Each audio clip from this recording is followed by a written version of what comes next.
আজকে আর একটা জন্মদিনের ইনভিটেশন নিয়ে চলে এসেছি। আজকে একদম বাড়ির পাশেই কিন্তু এই জন্মদিনের নিমন্ত্রণটা ছিল, তো ওখানেই চলে এসেছি। এই পুচকু ভাইপোটাকে নিয়ে ঢুকে যাচ্ছি। আর আজকে আর একটা পুচকু ভাইপোর জন্মদিন ছিল, তো এই দেখো এই ভাইপোটাকে আমি কিন্তু দিয়েছিলাম একটা রিমোট কন্ট্রোল গাড়ি। তো এখনকার বাচ্চারা এগুলোই খুব পছন্দ করে। আমাদের সময় তো দিত টিফিন বাটি, থালা, বাটি এইসব দিত। এখনকার বাচ্চারা কিন্তু এইসব দিলে ছুঁড়ে ফেলে দেবে। তো যাই হোক, ওর পছন্দ মতো জিনিসই দিয়েছিলাম। তো গিয়েই দেখলাম কফি, চিকেন পকোড়া এসব রয়েছে। তো আমি একটু চিকেন পকোড়াই খেলাম, কারণ প্রচণ্ড দেরি হয়ে গেছিলো আমাদের যেতে যেতে, কাজ ছিল বলে। তো গিয়ে চিকেন পকোড়া খেয়ে নিলাম। আর চিকেন পকোড়া খেয়েই কিন্তু মেন কোর্সের দিকে ঢুকে যাবো, কারণ অনেকটা রাত হয়ে গেছিলো। আর কি আমরা খেতেও বসে পড়েছিলাম। তো দেখো প্লেট দিয়ে দিয়েছে, এই যে পাশেই ভাইপোটাকে নিয়ে খেতে বসেছিলাম, এই দেখো আবার পোজ দিচ্ছে। ও কিন্তু খুব পাকা, এই পুচকু ভাইপোটাকে নিয়ে বসেছিলাম খেতে। আর এই যে মেনু কার্ডটা দেখে নাও প্রথমে তোমরা, এই যে এই মেনু কার্ডটা, আজকে এই মেনুগুলোই ছিল। তো মেনু কার্ডটা প্রথমে একবার দেখে নাও, তারপরে তো আমি খাওয়ার সময় সব দেখাবোই তোমাদের। তো প্রথমে সাদা প্লেট দিয়ে দিয়েছে, আর প্লেটেই দিয়ে দিয়েছে যে ভেটকি মাছের ফিশ ফ্রাই। ফিশ ফ্রাইটা কিন্তু দারুণ খেতে ছিল, যে স্যালাড সস ছিল ফিশ ফ্রাইয়ের সাথে। তো আমরা কিন্তু একটাতে হয় না, ফিশ ফ্রাই খুব ভালো খাই, তো দুটো ফিশ ফ্রাই নিয়ে নিয়েছিলাম। দেখো ভেঙে একদম স্যালাড দিয়ে সস দিয়ে দারুণ ছিল, কিন্তু একদম পুরো পিওর ভেটকি মাছের, হেভি ছিল। তো খাচ্ছি মুখে দিয়ে, তো একদম পিওর ভেটকি মাছের ফিশ ফ্রাই, জাস্ট অসাধারণ ছিল ফিশ ফ্রাইটা। তো আমি এখন অডিও দিতে গিয়ে আমার নিজের আবার লোভ লাগছে ভিডিওটা দেখে। তারপরেই চলে এসছে একদম রাধা বল্লভী আর চানা মশলা।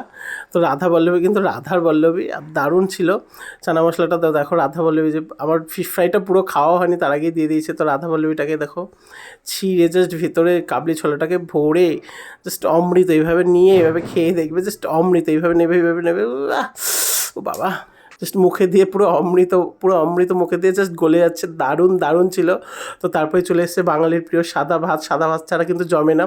তো তারপর ছিল দই কাতলা, একটা জাম্বো সাইজের কাতলা মাছ, আর অল্প করে গ্রেভি দিয়ে জাস্ট মাখিয়ে মাখিয়ে অমৃত। তো দই কাতলা কিন্তু হয়ে গেছে, এবার চলে এসছে ফ্রাইড রাইস আর চিকেন কষা, আজকে শো স্টপার। তো দেখো চিকেন কষাটা কিন্তু দারুণ খেতে হয়েছিল। তো আমি প্রথমে 3-4 পিস নিয়ে নিয়েছিলাম। চিকেন কষাটা এইভাবে মাখিয়ে জাস্ট মুখে পড়বে, জাস্ট মুখে পড়বে, উফ বাবা। তারপরে তো আমার একবারে হয় না জানোই, তারপর আমি কিন্তু দুবার নিয়েছিলাম।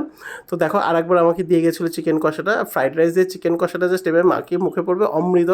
তো এই দেখো আমার দুবার নিলাম। তো এই দুবারই কিন্তু হয়ে গেছিলো। তো চিকেন কষাটা খুব ভালো হয়েছিলো বলে দুবার নিয়েছিলাম। সেদিনকে কিন্তু খাওয়াটা একটু বেশি হয়ে গেছিলো। তো এই হয়ে গেল। এবার মেন কোর্স তো গেলো, এবার ডেজার্টের আইটেম। তো ছিল আমের চাটনি। চাটনিটাও কিন্তু খুব সুন্দর হয়েছিল। চাটনি অল্প করে নিয়েছিলাম, আর 2-3 টুকরো পাঁপড় নিয়েছিলাম। চাটনিটা পাঁপড় ভেঙে পাঁপড়ের মধ্যে চাটনিটাকে এইভাবে ভরে খাওয়ার মজাই আলাদা। তারপরে চলেছিল রসগোল্লা। আমি কিন্তু 3টে রসগোল্লা নিয়েছিলাম। মিষ্টি আমি খুব ভালো খাই। তারপরে নিয়েছিলাম একটা লট চমচম। তো লাস্টের আইসক্রিমটা, এই যে আইসক্রিমটা, এটা আমার ভাইপোকে দিয়ে দিয়েছিলাম, পাশে যে ভাইপোটা বসেছিল।